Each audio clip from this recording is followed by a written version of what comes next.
Good afternoon and welcome to Inspired to Change radio and talk show with your host, Shirley Walthour, and I'm Aloma Ingram.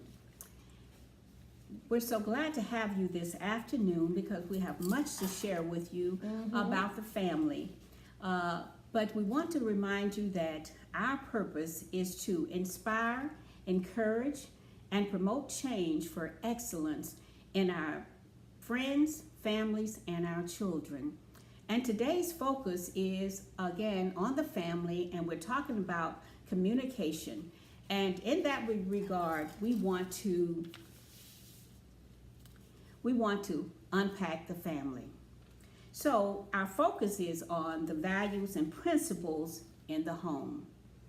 Our first area of topic, Ms. Saloma, is that about parent-to-parent communication, and then we'll jump to parent-to-child communication, if that's all right with you. Well, you know what? I would like you to tell our viewers what you mean by unpacking the family before we move on. Unpacking the family. Well, we're going to tell you the components that comprise family, all of the elements that go and the ingredients that go into a successful family, and those things that don't work as well also.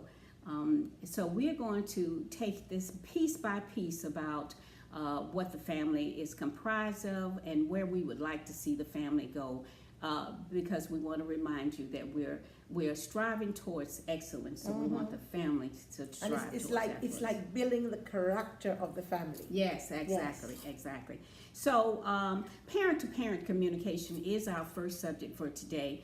And in that regard, we want to talk about how parents relate to each other. And of course, they could be married, they could be cohabitating, and that's a possibility.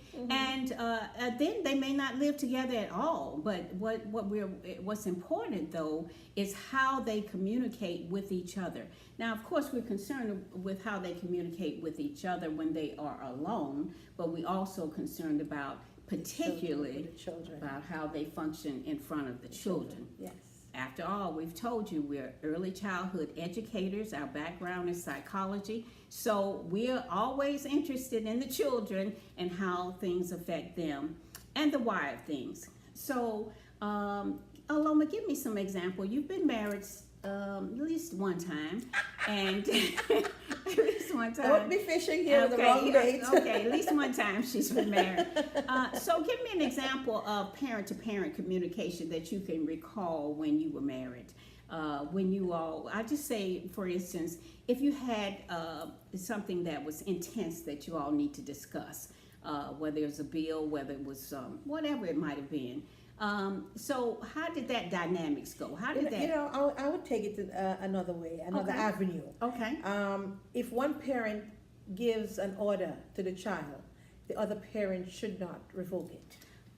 I love that. Absolutely. Now you're trying to head a little bit into discipline, and that's my area there. But for certain, when we're talking about discipline, only one parent should give the orders, and at a time. At a time. At a time. Now, I didn't mean that just one person gives the order, gives the direction, but at a time. And otherwise, we lead the child into a state of confusion. So when we're talking about the parents, I'll give you an example. Is number one, I feel that parents should not have very heated discussions and arguments in front of the children. Yes. That's number one. Yes. If you have something to say to the parent of that child, it should not be done in front of that child. Not at all, because the scar that is going to happen with that child is erasable. Okay. It will live with the child for as long as that child exists. Right. You understand? So you have to be very careful how, even the tone of words, the tone of the words that you use to each other, you have to control the anger, especially when the child is around. Right, exactly. And so what I have seen happen is that some parents, they just can't wait. This one can't wait to talk. I got to talk about this right now. I mentioned that to you before about sometimes you just need to stick a pin in that. Can we talk about this when we get home? Can we talk about this a little later Yes. when the children are in bed? Can we take a walk outside and talk about this together? We don't have to. I don't know why adults feel like they have to. I got to talk about this right now, and you got to answer me right now. That's what I'm talking about. And you're doing this in front of the children. And some women are guilty of that behavior. Oh. Most women are. Oh yes. Oh I yes. want to talk now. Right. And that's modeling. That's what they don't And that's remember. what the children copy later on in their lives. No. With their own wives and husbands. Exactly, Yes. exactly. Adults do not realize that when they are speaking in front of children, those children are listening. They don't know at that time, the child doesn't know that later on, I will probably act like my father. You know, It starts still with the bullies in the school. Right. Okay. I may act out there at school. Act out in school. Right. I tried that out because I've seen this is how you handle difficult situations. And too, from frustration from hearing what's the fights in my house. Yes. Yes. And then I began to act out in school. Yes. So modeling is very important. And most adults, I believe, many adults do not pay attention to the fact that what you are saying and doing in front of those children pick it up on that. Yes. We saw a film the other day. Yes, a video that a grandma put online. Tell me about it. That's the little girl. The grandmother, it's online, it's all over Facebook. The grandmother apparently took this child out to eat and asked her to clean the table off. And the child looked at the grandmother and said, Nana, I don't work here. And she was trying to tell her that you make people laugh at me in the restaurant because I ask you to do something and you tell me I don't work here. Now, when I heard that, I was seeing, most people think this child is being impotent or rude, but that's a very intelligent child. What it tells me that she observed the area she was. She could identify that there were people who were assigned to do certain things, and she acted upon it. Right. That there's somebody who should clean this table. I'm sure if she was in her home and Nana says, clean the table off, she would. But she was like out eating, and I don't work here. How do you handle children like this? You encourage it by speaking to the child decently, with respect, so the child will in turn answer you with respect. But you don't try to cripple the child who has such an intelligence. Yes.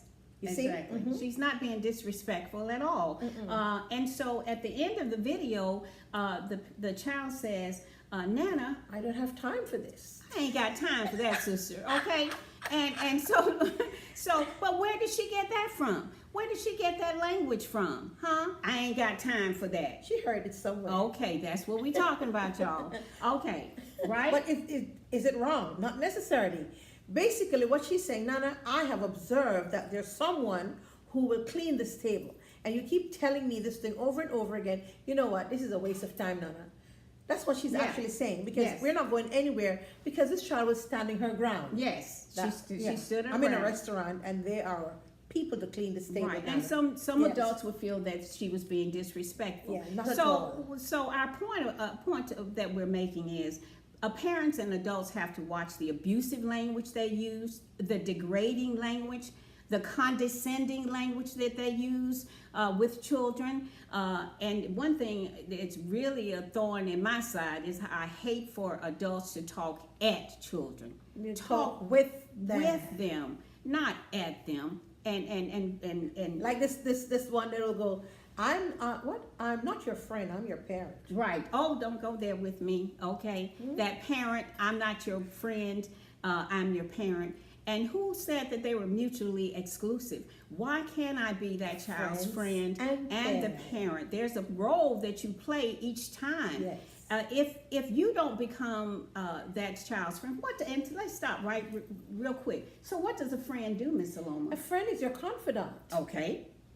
That's number one. Yes. And you want to share things that with are the friend. with that friend that are Yes. very personal to you. So, And so I would encourage parent to be the friend. So when the child has issues, yes, that needs to have someone they can confide in. yes, They can run to mommy because she's my mommy or he's my daddy and also my friend. also my I friend. can trust my parent to tell them Tell the deep things that are affecting me. exactly. So stop telling your children, I'm not your friend. Right.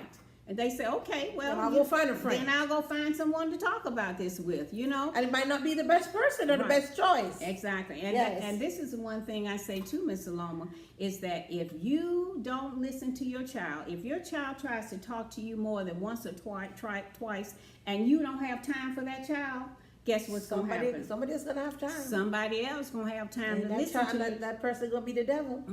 He may just be the devil, as she said. Yes. Okay, so we want to avoid abusive language, Yes. degrading, condescending, and we want to speak with children. Then we want to talk about personal accountability real quick. Right, go ahead. And that deals with both the parent and the children. Again, parents sometimes think that they don't have to be accountable for anything in the house because I pay the bills. I buy the food. I buy your clothes. So I don't have to be accountable for anything. But again, you have to remember, parent, that you are modeling for that Role child. models. Okay? So now, if you're telling the child you need to make your bed up, but then they come in your room, it's 1 o'clock in the afternoon, you either still in the bed or you haven't made your bed up, and they like, so I'm supposed to be accountable, but mama don't have to be accountable. Those kinds of examples is what I would use. So not just the child is accountable for their actions, But the parents are but the also. parents are accountable also. And so there's no kingly position and queenly position in the household to the extent that you can do one thing and expect me to do something totally different, or just do what you say. So the child is accountable and the parent is accountable as well. Depending on the age of the child, then you have to hold the child accountable for the things that they are able to be held accountable for. And it starts at that early. It particular starts age. early, Shirley. Children can have their toy box in a corner, and when playtime is over, that 2-year-old can pack that toy box. If you teach them, If you teach them how if to you do take it. the time to teach And them. this kind of a lesson rolls over as they grow older. Right. So the next subject, real quick, is self-image at risk. When we are degrading and condescending towards children and act like we own children, they mine, you tell me, I tell you what to do, then all of that kind of thing affects their self-image. But not only that, when you're arguing with my daddy, when my daddy's arguing with you, and when you're using words and saying things about my mommy, and that you're just like your mama she's fusses all the time, or whatever it is that he's saying your mommy does, then you're affecting my self-image as a child. Is that Yes, right? Okay, and you're also setting up a stage for disrespect for the child towards the parent. Now explain that to me. What do you mean? You've got to speak. Well, if mommy calls daddy a no good, Okay. you're no good, you're nothing. Yeah. When you're angry, when the daddy speaks to the child, he's gonna try it. Yes. Mommy said you're no good. Yeah. And what is that gonna do to the father? Right. And what kind of a breaking are you creating between son or child and father? Right. You're breaking something there. Right. You're breaking the respect, and when the respect, which is the foundation of the relationship, is broken, then forget everything else. Absolutely. But also, let me tell you one of my pet peeves. I feel that when a mother or father begins to degrade or denigrate the other parent, you are killing a part of that child's self-image right there. Because Right. I'm part mommy and I'm part daddy, and then I'm myself. And if you tell me how awful my daddy is, and then I'm hearing that, or how awful my mommy is, my mother is, and then those are critical parts of me. So now you're killing a part of me every time you say something bad about my mother And or you're my creating father. a very unhappy child. You absolutely, and you're confusing the child as Yes. well. So our last part of the program deals with staying connected. So that's That's the good part is we want to keep the family unit together, and hopefully we're giving you some information that will help you. But when we say keeping the family unit together, sometimes we know that mothers and fathers separate and go their way. And again, we said if that happens, then the father should maintain a respectful language towards the mother, and the mother should maintain a respectful language towards the father, especially in front of the child. So as a family unit, we are still respectful. Yes, and most times, Shirley, most of these separations that are happening now, they can be avoided. And you find people separating because of financial issues, and the love needs to be stronger than that. If one person lost a job, it doesn't mean the marriage is over. It means that now you have to come together and tough it out. Right. You can't just go breaking up your family because of financial issues and other issues that can be solved. Right. You have to marriage is a job in itself. You have to put the work to it. Right. And if you love somebody, just remember your wedding day. Right. If you love somebody last 2 years and issues come up, you can look at the issue and you can say, sweetheart, this is what's happening. Two of you together can work it out. Right. And pardon me, but sometimes you need help with that. There you go. Okay, sometimes you can't work it out between by yourself, and that's where counselors and therapists come into play. And so, and nothing is wrong with going to a counselor. So, in the conclusion of our show, I'd like to read again to you the second verse, though, of the poem "You Never Can Tell" by Ella Wheeler Wilcox, and she says, "You never can tell when you do an act just what the result will be. But with every deed you're sowing a seed, though the harvest you may not see. Each kindly act is an acorn dropped in God's productive soil. You may not know, but the tree shall grow with shelter for those who toil." So you have to work. Yes. Toil, work at your relationship, work at your family, and put God first. Right, and recognize the acts that you commit, and especially in front of children. Yes. We want to remind you at this point, at the end of our program, if you like this video, will you please share it with your friends? And we also want to remind you that in the upcoming weeks, the radio show, internet radio show, would be kicked off. And we'll let you know when that will start, and that way we'll be able to chat with you and bring you in on the conversation as well. We'll have an hour show, not too far in the far distance from here. So we appreciate you taking the time to spend with us today. Like and subscribe. Like, subscribe, and share. There you go. This video if we're giving you some helpful information. And so stay tuned for our next video, and God bless. Take care. Take care. Bye.